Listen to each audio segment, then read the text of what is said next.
Oh, yeah. And the UK as a whole is getting hotter as well, based on analysis that we've done in this study. A good way to solve that would be energy efficient homes. So I think we all know what energy efficient homes are. So I'll skip to the next part. And that is, we studied BedZ. BedZ is an exemplary, or was, it's known as an exemplary energy efficient house.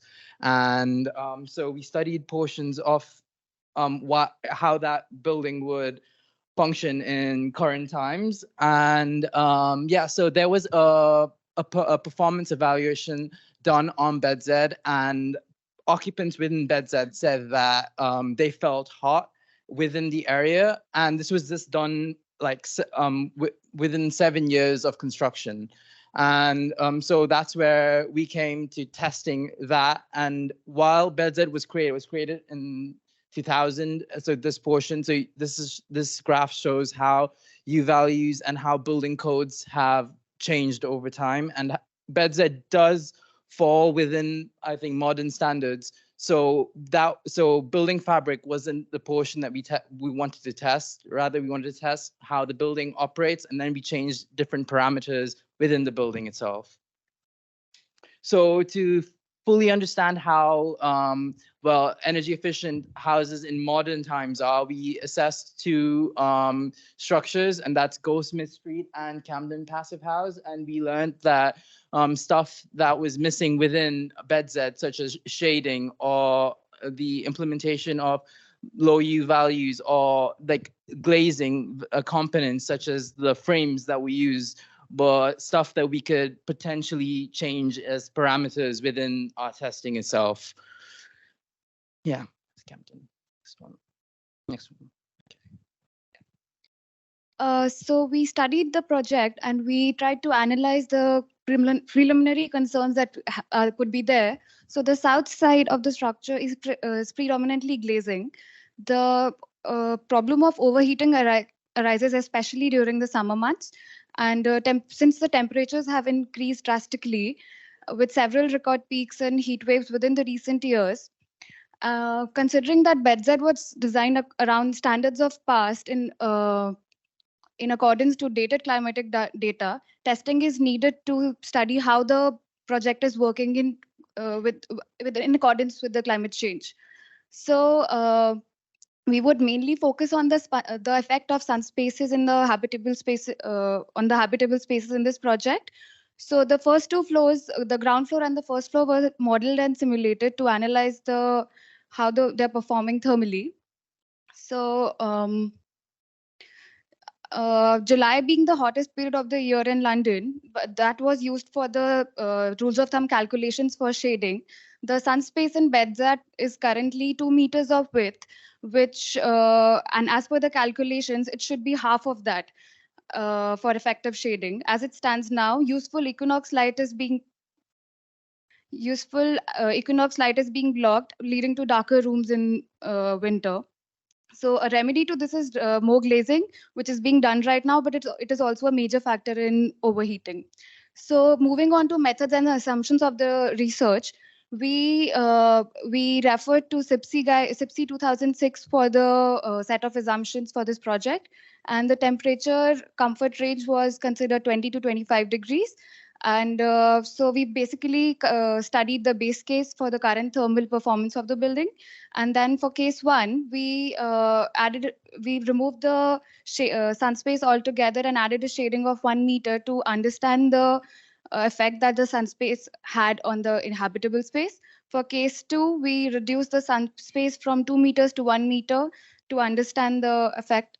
And for case three, we reduced the window to wall ratio to understand how that's affecting the indoor temperatures.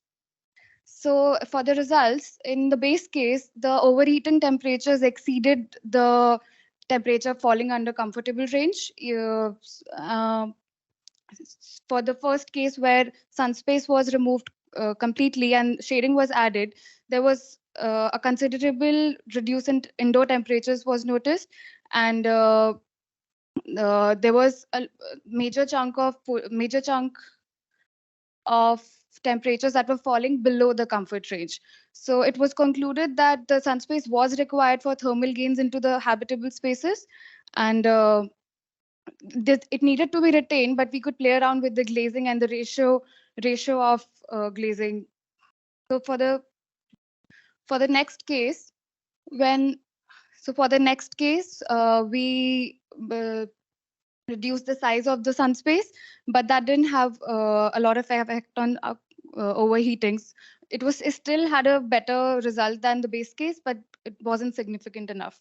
For the third case, we reduced the window to wall ratio to 40%. We moved from curtain wall approach to evenly distributed windows, and that had increased the comfortable temperatures.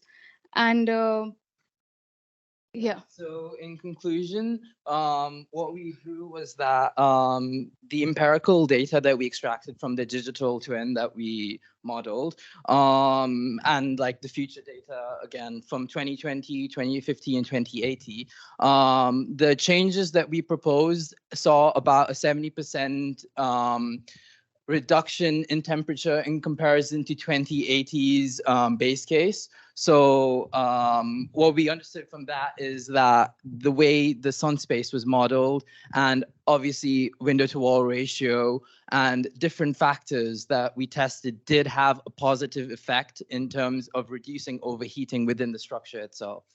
So yeah.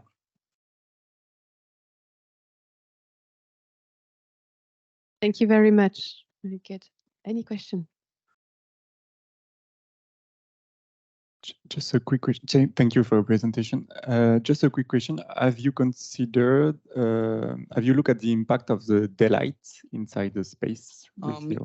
In the broader study we have, and from what we've learned, at least in the proposed design, the impact isn't too significant in comparison to the gains we get in terms of thermal comfort. What is the depth of the room? Of the shading itself? Oh, no, of the space inside. Of the sun space, 2 meters. And the main room behind?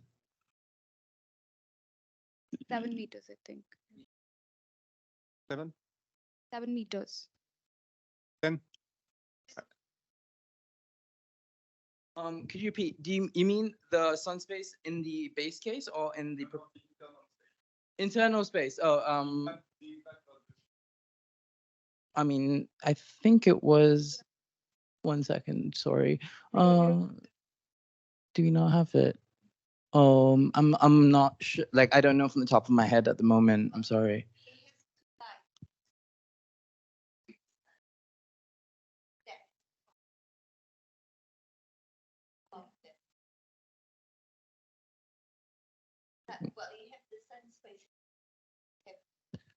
Okay.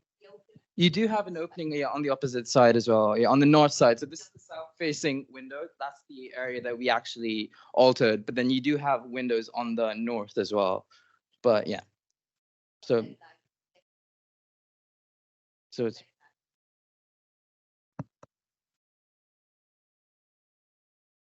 Hello. Yes, of course. I would like to ask you if you have modeled before changing the design. Have you also thought of modeling a different way of operating the sun space? Because clearly it creates overheating. It was also reported in the post-occupancy evaluation. And I read that post-occupancy, and also part of the problem was that people use the sun space as inhabitable space. They connected it with the indoor spaces. They closed the windows in front, and they didn't really operate it as a sun space as intended in the design. So before making the modification, did you think of perhaps retaining the design but with a different operation, so that the operation that would avoid the overheating in the sun space? If I remember right, for the testing that we did within this, for all of the cases, what we did was we kept the internal window open 24/7 and the outer windows open as per CBSC. So I think that's yeah. below 22, 26, that's when the window operates, and with like a 50% aperture. So that's how we tested it. But I get what you're saying. That's an interesting. Yeah. That makes sense. Yeah. The reason that we wanted to test like the sun space itself was our initial assumption was that in summer, because if you assume both windows closed, we assume that there would be some sort of overheating in there, and that would, by extension, create overheating there. So that's why we went with the idea of testing the sun space itself.